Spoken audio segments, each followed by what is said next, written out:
Welcome back to the Pocket Network Podcast, a podcast for real estate professionals like you to innovate your world. I'm your host, Margarita Petrosin, and each week I sit down with professionals in the industry to talk about hot topics, common challenges, and so much more. This week, I'm sitting down with Melani Espinoza. Welcome, Melani. Thank you so much for having me here. Of course. Thank you for joining us. So Melani is a real estate, commercial real estate agent, specifically. So Melani, when you're a real estate commercial, does that mean that you don't do any residential, or you could do both? You can do both. Okay. And you specifically, do you focus on commercial or do you do everything? I do everything. I do both. I do residential and commercial. It's just because the difference in commercial is that to close a deal, of course, is a kind of juicy deal. However, it takes way longer than residential. So I do both. So residential keeps the cash flow coming. Yeah, that makes sense. Yeah, I can imagine with commercial, you probably have really large transactions. So with that, the clientele, I'm sure, is also very different. Yes. Okay. So before we go into that, because I want to know how you market yourself to both groups, to both financial groups, if I can say it that way. Yes. So how did you get into real estate, and how did you choose to go into commercial? Because I know typically not too many women that I've met in real estate take that big obstacle. Yes. Well, while I wasn't going to college, I'm coming from the tile industry. So I used to work in a tile place. And I used to meet a lot of homeowners, real estate agents, and a lot of investors. So it was kind of like nice for me to see it, because I'm like, wow, we were designing practically their houses, because they used to come to us and say like, hey, like Mel, like, what color or what do you think that is going to match? So at the end of the day, we were like designing the bathrooms, the kitchens. So I'm like, okay, it was very interesting. And my friends who are investors, they started to say like, hey, you know what, Mel, come to my projects. You should see it. And I'm like, oh my God, this flipping house, it's really good. So before finishing my college, I decided to take my license. I'm like, you know what? I want to do real estate.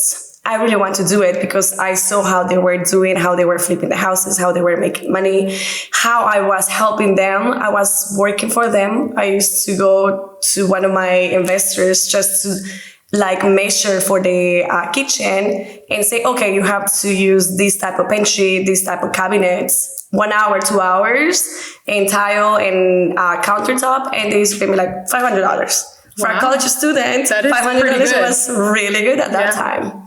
So that's why I decided to take it, the that's license. Incredible. So you were pretty submerged into the industry even before. Yes. And I bet that was pretty cool, seeing different types of homes and being able to have your voice heard on the input inside. Yes. And I'm sure now your clients get that benefit too, because you can help them pick out what would be nice, what would be affordable, what would last longer. Definitely, yes. So that's the beauty of it. So when I walked into a house, I already know if it's made of marble, granite, if it's porcelain, ceramic. I already know. So, and I know the value of it. So I kind of have like an estimate in my mind. I'm like, okay, so this is worth this much. So I provide this value to my clients. Also, where I used to work, I get like some discounts. So I provide that discount to my clients as well. That is incredible. Yes. And right now I am hearing that for people that are moving into houses, the 2 top rooms that they need to renovate or want to renovate, it's the kitchen and the bathroom. Exactly. It's all tile. Yes. Yeah. So that's a pretty good benefit to have you as an agent. That's for sure. Yes. Perfect. Okay. So you recently took a trip to Dubai. I really want to make sure we talk about that. That's exciting. Yes. Because that was for work. Oh, yes. Tell us about that. Well, my broker, we are international brokerage. So we have license in multiple countries. Like we have Colombia, we have Brazil. We just barely opened Chile 2 weeks ago. We have Israel, Australia, of course, all United States. And we are about to launch in Dubai. Wow. So I love the Dubai culture. I love Arabs. I don't know, somehow I think that I relate with a lot of Middle Easterns. Yeah. And most of my friends are from Saudi Arabia. Have now a lot of friends in Dubai, thank God. And I have friends from Jordan as well. So I have a lot of like Middle Easterns, Armenians, of course. I have Russians and Persians. So somehow I'm like so familiarized with all these people. And Dubai, to me, it's a huge deal because everybody wants to go to Dubai. Yeah. Who doesn't know Dubai? Oh my God, especially their real estate. Are you kidding me? Just seeing it on Instagram, it is mind blowing to be able to go there hands on and get into not only their culture, but also see that real estate for yourself. That's pretty incredible. Exactly. Oh, it's amazing. And people think, this was actually my second time that I went to Dubai. But the first time that I went there, I was a college student. I'm like, oh my God, how am I going to afford it? I remember it wasn't that expensive. I got a hotel. I was like going to a lot of like tourist areas in there. I didn't spend that much money. And I'm like, oh my God, anybody can come here. Anybody can go there. So it was really good for me. So this time when I went there, I'm like, everything was changed. And I really loved it. Was it more expensive? Is that what you mean by changed? No, meaning like, because you know how like Arab countries like Dubai, it's like if they want to construct, if they want to do a construction, they don't have to go to the process like United States, like permits. Yeah. This person has to approve, blah, blah, blah. No, they say, I'm going to do it.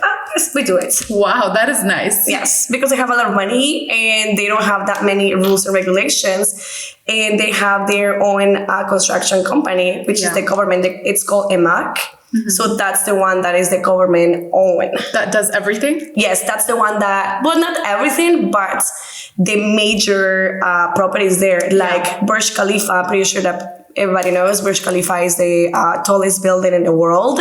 So EMAC was the one that built it. Wow, that is incredible that you got to meet some of those people on the ground. So are you licensed in Dubai? Well, our broker is the one that is going to get licensed. Okay. And now I went there because one of my agents, he is onboarding to do Dubai. So he's the one that is going to get licensed in there. Incredible, incredible. That must have been such a cool experience. Oh, yes. And how long were you there for? 1 week. 1 week, wow. Yes. So is there anything that you learned there, like other than the fact that they don't need permits, which is amazing, which I know a lot of people here would dream to not have to jump through that obstacle. Is there anything else that's different there that you think would be either helpful for agents to know here or something we could possibly apply to our own business models here? Yes, tax-free. The tax? Yes, tax-free. That's why I like it. So you don't have to pay, like, let's say... No, you don't pay taxes. So let's say if you want to purchase a property and you want to do Airbnb, so for your gain, you don't have to pay taxes. Wow! So that's why everybody loves investing there. And people think that it might be expensive, but it's not expensive. You can buy like an apartment, a condo from as little as $500,000. It's pretty much the same price here. So if you can afford to invest here, you can afford over there. That's correct. Wow. So how does their government make money if they're tax-free? That I have no idea. That's another podcast. Yes, but I think, that's another podcast. I'm pretty sure that is because, they pump a lot of oil there. So I don't think that they need it. Or I don't know. Honestly, I have no idea. We'll have to Google this after the show. Definitely. That was like, oh my God, you got me like at 360 degrees right now. That's so funny. Yeah, we start from real estate and we end up talking about taxes and politics. Yes, definitely. That's funny. So at your brokerage, I know they're doing a bunch of really cool things. Do you have a mentor there or some kind of coaching program? In Dubai, yes, we have our own director. She's been a real estate agent for more than 20 years. So she's very experienced. She knows the entire market in Dubai. I met her and I had my agent that is going to be our team leader in Dubai. So we had conversations and we tried to structure everything. But by the time that we are going to launch, we're going to be already ready in there. Yeah, that is incredible. Congratulations to your brokerage, to you on that. Yes. That is definitely huge. So other than Dubai, while you guys are here in your brokerage, do you guys, each of you, have your own mentors? Does your company provide it, or do you personally have someone that you go to regularly if you need career advice? Yeah, well, yes, we do have, we offer a lot of mentorships. We have I don't know if you guys know, it's like I'm from EXP Realty. So we have our headquarters in the metaverse. The metaverse, it is our virtual world. So if you have questions regarding any other country that we want to build or any question that we have, we just go to our world, and it's like kind of being like in a video game. Yeah. You go there, you have your avatar, you go to the reception and you ask, oh, where can I go to ask this question? They say, okay, just go to this department. So you go to this department and they solve your question in there. That is pretty cool. And is that something 24 hours? Is that some place where you can go to the same person if you have some kind of personal concern? Well, the world is like office hours. But also we have our uplines that we call it. We have our sponsors and our uplines.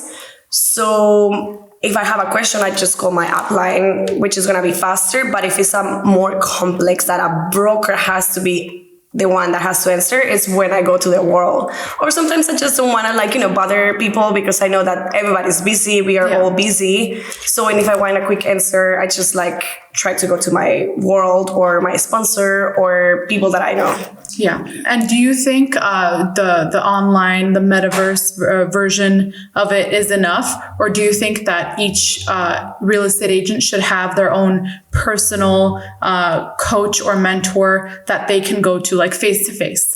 I think, the metaverse, of course, it helps a lot because it's like we offer their 24/7 education. So for some people that they have their 5 to 9, 9 to 5 job, they can go there, and after working hours, they can go and get educated by themselves. Yeah. But as I said, we also offer mentorships. My business partner, she is the one that coaches them. I don't really do it. It's just because my time is very limited. I'm an entrepreneur and I own a trucking company. So it's my time is yeah, that definitely is almost a career on its own. Yes. So I can see why you don't want to do that just yet. That might not be what you're looking to do today. Yes. So who do you go to? I know there's so much. Yeah, there's so much that you're taking on. Just Dubai, I'm sure, was big, and you had to strategize before even taking that flight. Yes. So who's your go-to person? Is there someone that's helped you along your career? Real estate? Yes. Well, as I said, with my sponsor, with my business partner, I kind of talk to her, but most of the times it's I take the decisions on my own. And fortunately, when I started my career, I had one of my good friends that he was an expert on commercial real estate. Mm-hmm. That's how I started the commercial real estate, because of him. He was my mentor. Yeah. Yes. Okay, that makes sense. So you got some sort of insight to it. Yes. Yeah. I mentioned before that, and this is not something that I know personally, but according to just research and also just a few things that other female realtors have told me about real estate, there isn't that many women in commercial real estate, and some of the data shows that people don't trust women as much just because of preconceived opinions about how they might do work. So is that something that you were aware of before? How did you get past that? How do you deal with that? Yeah, it was a little bit crazy. When I started my real estate career, I right away jumped into commercial, because when I went to residential, I did a couple of deals and I'm oh, that was easy. That wasn't that much, because I already knew the inside from the house. And when I was explaining to my clients, it was really easy. And sometimes I like to challenge my brain, and I'm you know what? I have a bachelor's degree in international business. So I'm I went to school for business. I have a finance background as well. So I'm you know what? Let me just try this out. Yeah. So I started doing it, and I had a lot of obstacles that I have to overcome, because when I used to call the agents, we can sense when they are not seasoned agents. And it was a little bit hard, mostly on the commercial side. Oh my God. I don't want to see all of them, but most of the commercial agents, they tend to be very cocky. They tend to they didn't want to answer questions. They're like, oh, do your due diligences. And I'm like, yes, but you are the listing agent. You have the answer. Just please tell me. No, it was very hard. And they didn't take me serious. They thought I didn't know anything. And oh my God, it was a little bit hectic. So you had to prove yourself. Yes. So did you see it changing the more transactions or once people started recognizing your name? Yes. Yeah. After when I was doing a couple transactions, people started to give me more respect.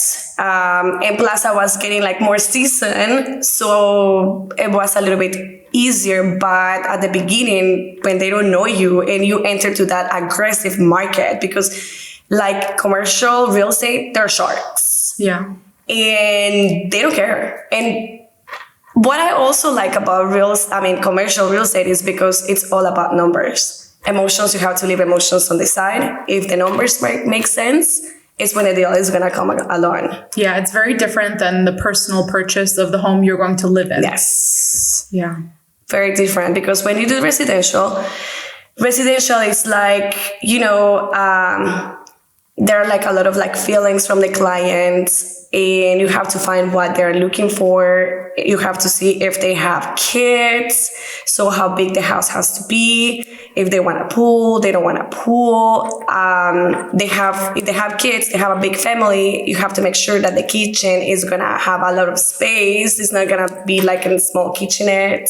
Yeah. So there are a lot of parts that you have to considerate into that for them. But commercial is a different ballgame. Yeah, with commercial, even if they know exactly what they're looking for, if you find better numbers, I'm sure they'll snatch it up. Exactly. Yes. Yeah. Oh, believe me, yes. I had an escrow for a year and it got canceled because we found another one that it made more sense to my clients. Okay, let's cancel this and let's get that one. I'm like, okay, sure, no problem. But it was a year of work. That is so stressful. Oh my God, believe me. But I compensated. At least I sold him the other property. Yeah, of course. Yes. Yeah, and you always do have to listen to the client, whether it's commercial or residential. Real estate is very client serving. Yes, it is. So how do you find these clients? Because I know with residential real estate, with sourcing leads, there are typical routes that you could go. Mm-hmm. But with commercial, that's a completely different ballgame. That's bigger numbers. It's not just anyone on the street that can afford commercial properties. It's not a single family home that they're putting their entire savings into. Yes, usually it's referrals. As I said, when I was in the title industry, I met a lot of investors. Yeah. And hence, that's why it's and since I was in the field with some of them, they already trusted me and they were like, oh, you know what? I have a friend that is looking for this. Might as well you help them. And I also advertise myself as a commercial real estate agent and as a residential on the side. So sometimes, people contact me. Yeah. So your marketing that you send out, are you saying it's separate? Yes. Oh, wow. Okay. So you how do you brand yourself differently as commercial than with residential? Do you change the look? Is there anything specific you do? Not that much. What I do, it's my Instagram is the commercial queen. Mm-hmm. So I get a lot of referrals from regular agents. They do only residential. They're like, hey, you know what? Since you do commercial, can you please help me out? I'm like, sure. Yeah. So I help a lot of agents with that. And at the beginning, I was hesitating to change it to the commercial queen, but in my previous broker, I was in a boutique, a brokerage, and I was kind of the only one that did commercial. Yeah. So they used to call me the commercial queen. So you were given the name. Yes. So after I'm like, you know what? I kind of like the commercial queen thing. And that brought me a lot with a lot of agents, because now the agents are like, oh, you do commercial, right? Okay, let me refer you. Yeah. So we do, as you may know, we do referrals. So it's okay, so we split somehow. And that's how we do it. You know what's funny? You're telling me how you got the name, the commercial queen. So I've experienced, and I do marketing. So I've talked to a lot of different types of businessmen, different industries, different levels of success. So I've noticed that when it comes to branding the personal person behind the business in that type of a business, a lot of men just give themselves a name and say, that's what's going to help me sell. But I've heard most of the women I talk to, they're like, this name was given to me. I didn't just give it to myself. Like I earned this name. And that's so funny to me that like, I feel like more women need to just give themselves that name. If you see you're successful at it, you are the commercial queen. That's it. Right? Yes. And everyone else will agree. They'll say, yeah, and it won't catch on if you aren't that. So that's something else also very interesting that I found, difference between men and women in all types of business. Yes, that is correct. Yeah. And also it's very important to brand yourself, because it's like 2 to 3 weeks ago, I went to an event. I got invited through Instagram, and this person, I'm like, hey, hi, this is Melani. She looked at me like, okay, I don't really recognize you. You look familiar, but I don't really know who you are. And I'm like, I'm the commercial queen. Hi, how are you? Go. Yeah. And I'm like, oh my God, branding is the best thing that you can do, honestly. Yeah, and if you want to do commercial properties, if that's the route you want to go to, you brand yourself with that. Yes. And then soon it'll catch on, especially if your work matches the title you're giving yourself. Oh yeah, definitely. It has so much what you do. And to me, I realized it, and I didn't do it because of this, but I realized it after, as I mentioned before, it's like agencies, they saw like I do commercial, they were referring to me. I didn't even realize it when I put that name into my Instagram. Networking is huge. Yes. Yeah, the power of networking, I think people still underestimate it. Oh yeah. I think especially in America, a lot of people, I'm not saying we don't earn anything in America. Obviously, that's not it at all. But a lot of people think that America is different than other countries where it's not just referrals, because in some countries, people won't deserve it. They don't have the education or the experience behind it. But if their family knows someone, they get a job. Here, I'm not saying people don't deserve what they get here. But even if you have the education and experience, if you don't know the right person, you can't open the same doors that you would with the right connections. Yes, that's correct. Yeah.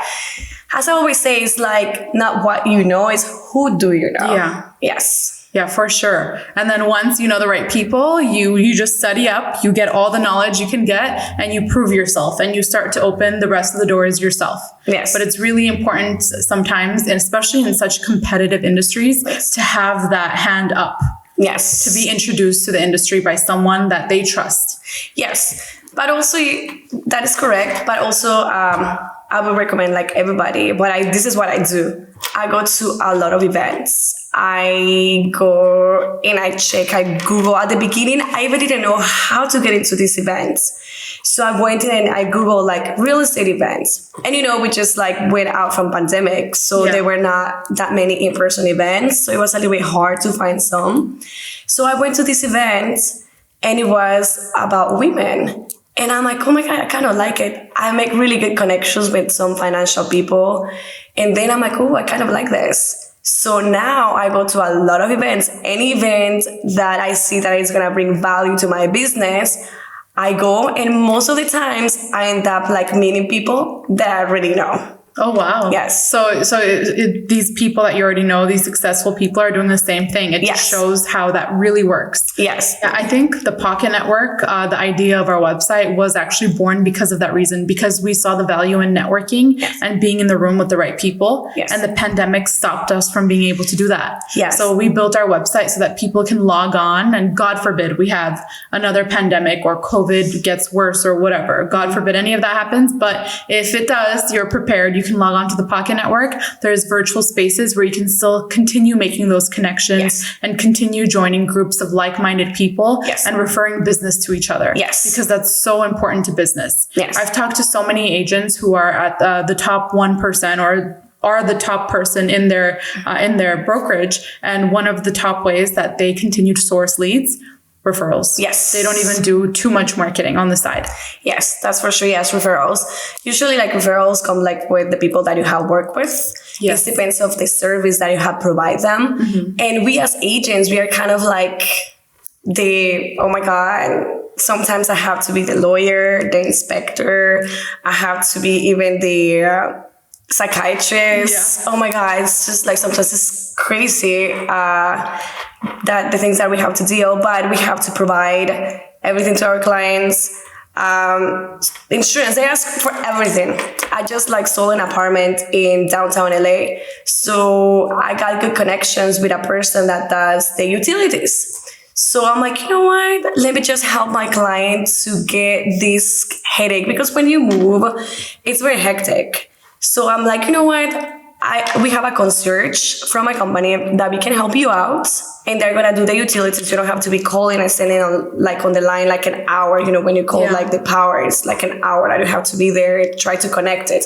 They do it for you. That is incredible. They just ask you information and they do it for you. And the person. See, I didn't even know that service exists. So we need more agents like you. Yes, because definitely. you didn't even have to offer that service to them. But just doing that, you go the extra mile, and I'm sure that client will refer more people your way. Oh yeah, you definitely. saved their life. You saved a very stressful hour of their life. Yes, definitely. When you help them with that, it's just they're like, wow, they're providing a lot of value. So I send them like the insurance person, the concierge that we have for the utilities. Everything has been provided for them to make their experience very smooth and not be like so hectic. Yeah. Yes. Yeah. And especially with clients who are investing, it's not their sole focus. I'm sure they have multiple investments on the side. So for you to be able to take a few more things off their plate, they definitely will remember that. Oh yeah, definitely. I had like a client that we purchased a property and he was turning it into a gas station. Okay. And he asked me if I can help him with the tile. I'm like, yeah, sure, no problem. So I took him to my distributors and I'm like, okay, you can purchase the tile here. Of course, we got it way cheaper. He like saved like around like $7,000 to $10,000 in the tile. Amazing. And it was delivered there. He didn't have to go to the store and choose it or anything like that. We were just like, you know what? Everything is provided to you. That is incredible. Yes. That is incredible. So other than, because it sounds like for commercial, there's a lot more that you would have to educate yourself on. Yes. So other than the normal real estate license, is there anything additionally you would have to do to be able to work as a commercial agent? Well, usually you don't. I'm certified into commercial from my brokerage. Okay. I took the certification and there's like extra things that you need to do, like usually, as I said, it's like numbers. So you need to know like what's going to be like the net operating income, because that's what the client is more about.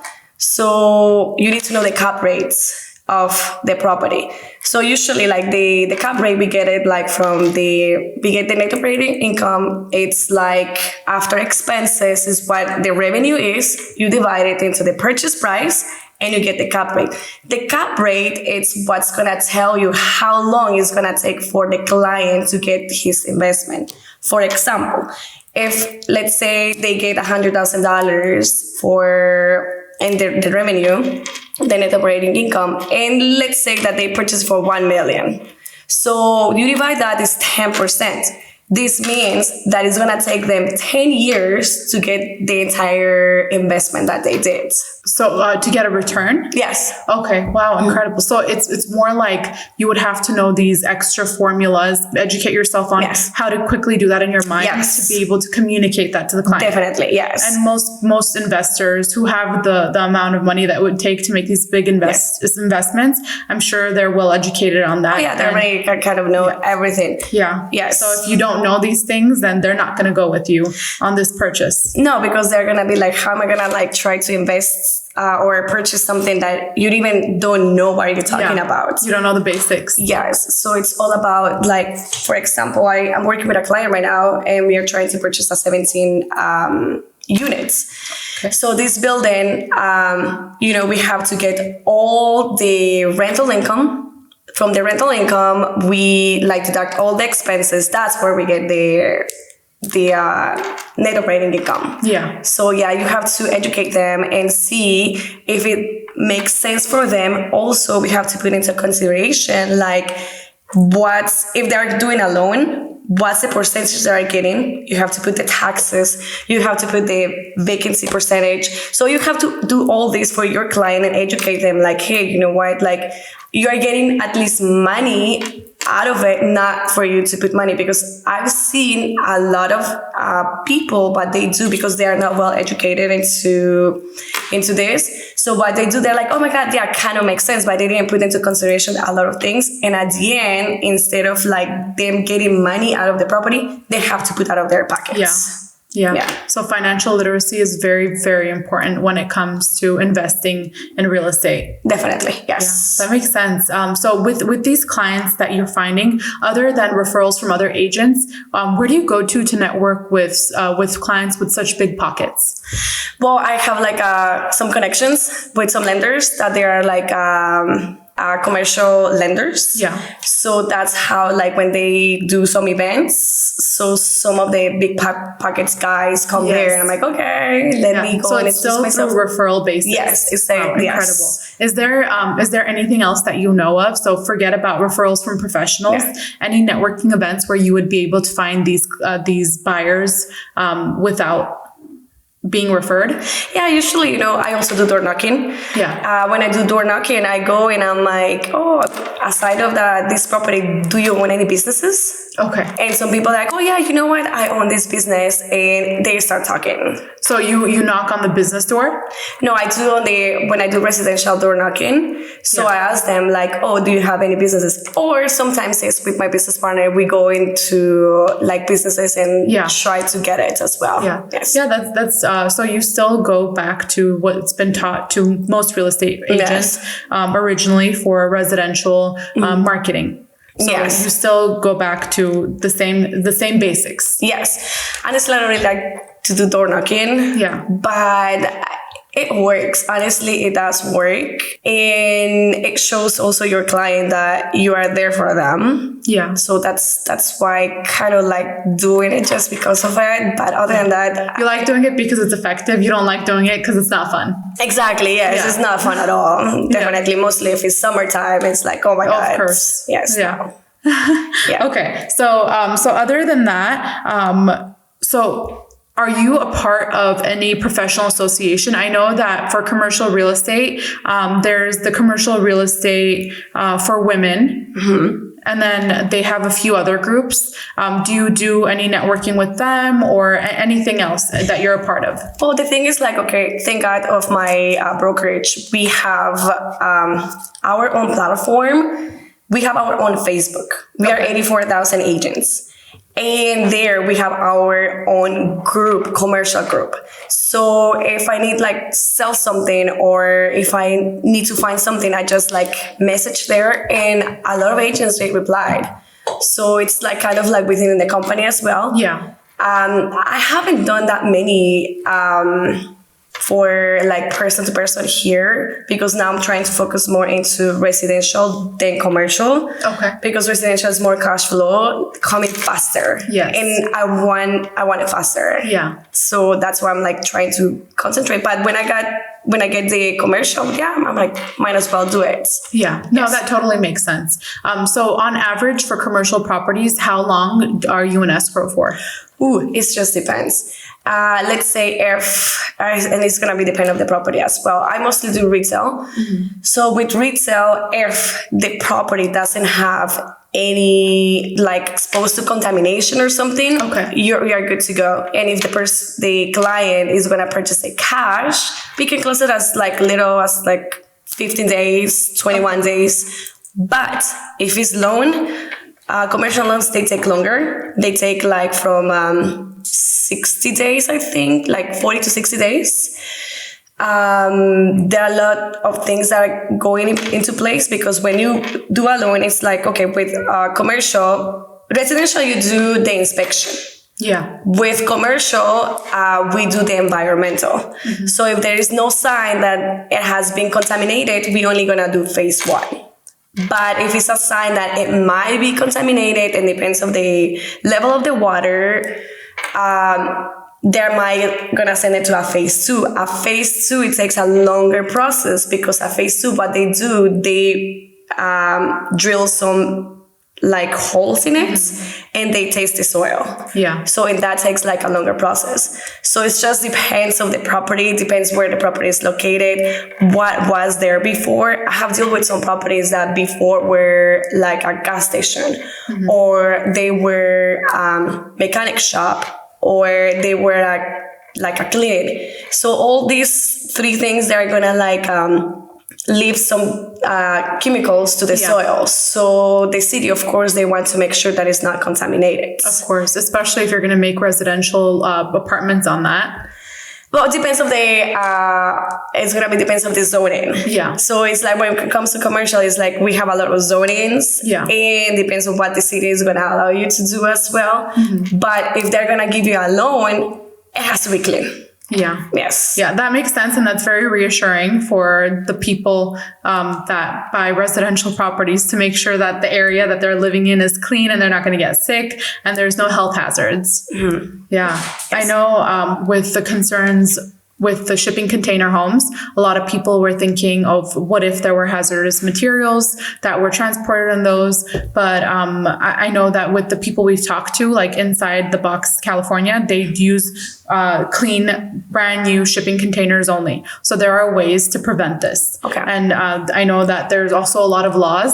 But again, with new projects, like they didn't make shipping container homes in the past. So the government needs to catch up with laws too. Okay. Yeah, so it's nice to hear that there's a lot of laws, but then the bad side is on the side of the agent, you guys have to wait so long for this. Oh yeah, it's a little bit hectic, but you know, that's the game and that's the fun of it, and it makes excited because you never know, and it's exciting, honestly. No transaction is the same. Yeah, no, there is. Especially for someone like you. You got bored doing residential because it was too easy. Easy money. Yes. Yeah. Okay. So for brokerages, I know with EXP, they're huge. So typically like for people watching at home that are new to commercial real estate, if they want to go to the boutique firms, do all brokerages do commercial and residential, or is there certain requirements that they have to meet and some of them do residential solely? Well, any broker can do commercial and residential. However, are they going to provide you with the training? That's the thing. That's the problem that I had in my previous broker, that there was no commercial training. So I'm like, what am I going to do? So mostly like everything that I know, I got it from a friend that he was like really good into commercial. He was an expert. And doing like some tutorials, that's how I kind of learn the entire process. But now that I changed to EXP, we have EXP commercial and we have the EXP realty, which is the residential. So with EXP commercial, I'm like from EXP Realty, but I got certified into the commercial side. But being into the residential, I'm able to do commercial and residential. Yeah. But if I were into the commercial only, I'm obligated to do commercial only. I cannot do residential. Okay. Yes. Is that because of a conflict of interest, or what is that from? It's just a rule in our brokerage. Okay. Yes. So to be in both, is there like separate fees that you pay, or how do you join both? I'm in like just the realty, the residential. I'm allowed to do commercial.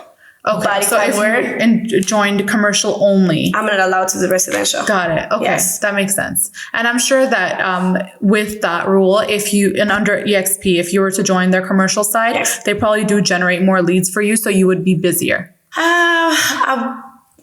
I'm not sure about that side because I didn't go into that side because I wanted to do both. Okay. So to me, it was like, I also want to help my family. I mean, I also want to help families. Yeah.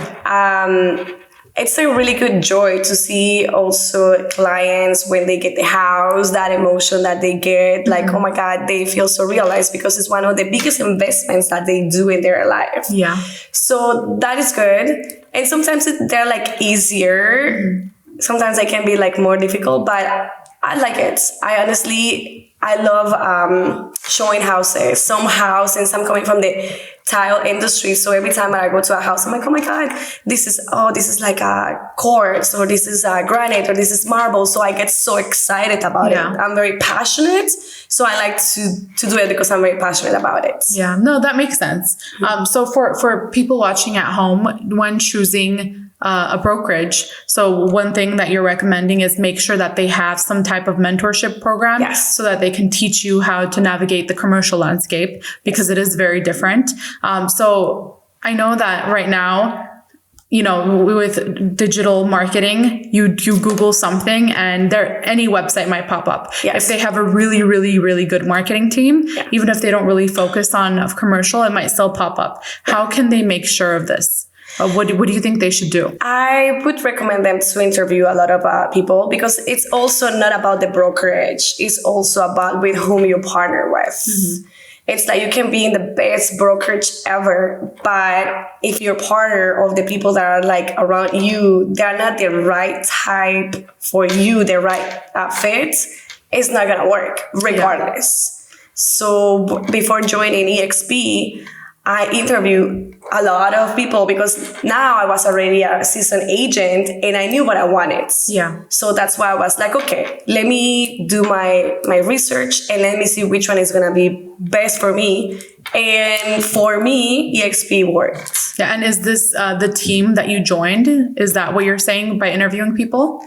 Usually, they're recruiters, right? So you have to go in there with other brokers. They have their own franchises. Yeah. So, and of course, they have their own management. So I Google or around my house and asking like from fellow agents, I'm like, hey, what do you think about this? What do you think about that? So I was doing my research. I did it like probably for 4 months or something like that, until I decided to really like, okay, I'm moving. To commit to EXP. Yeah. Wow. 4 months. That's pretty big. You did a lot of research. I love doing research. Yeah. So this is me. Even if I'm going to purchase something, I'm like, okay, I have to see like if it's going to make sense. Yeah. Oh yeah, that's me all the time. When I was buying my car, same thing. It took me like 6 months to buy my car, because I wanted to see like which one was better. That's great. That's the kind of person we all want to be. I think for me personally, I get so overwhelmed after doing a little bit too much research when it's a purchase for myself. Yes. If it's for someone else, I could Google for days. I could research for days. I could read all the articles. But for myself, I think I get a little bit of information overload. Yeah. So how do you manage that? For example, if you were to give advice to someone starting out, mm-hmm. I know that you're telling them to do a lot of research. How should they manage their information? Because there's a lot of information out there. Well, they have to, we have to be able to see what's the good fit for us. Why they have to put like all the cons. That's what I do. It's like, okay, this company is going to give me this and that, but I'm not going to get this. And it's going to give me this, but it's not going to give me that. Yeah. So which one is going to weigh more positive things for you? And everybody, like, as I said, like to some people, EXP is not the right fit. To some people, it might be. Yeah. So it just depends. It depends on the individual. Yeah, that definitely makes sense. With real estate, yes. I know we can have 1 million people in one area, same business, and they all have different outlooks on what they would like their life to be and what they want their work life to be. Yes. And real estate is a very, very personal business. It is. Yeah. So for everyone at home, you heard it here. Make sure you know exactly what you're looking for. So whether it's through a mentor, a coach, go to a therapist if that's what you need to do. Get your priorities straight. Write that list of pros and cons so that you can make a better choice, a better fit. And if you don't, I think the contracts are a year long, so you can always change, right? Yeah, there's like no contracts. No contracts? No, there's no contracts. So this choice should be that much easier. Exactly. So you just swap every month. If you want. Yeah. Yes. Okay. So other than the numbers and being financially literate, what should people know before they go into commercial real estate? Well, I would say that if they're ready to have like some extra income, and they know what they're doing, they definitely should do it. Because I have like some clients that they just want to like spend money, and they think that just because they purchase something, it's going to be like, it's going to have some return. No, it has something that has to make sense. Me, I do retail. So I'm going to give an example of a property that I sold.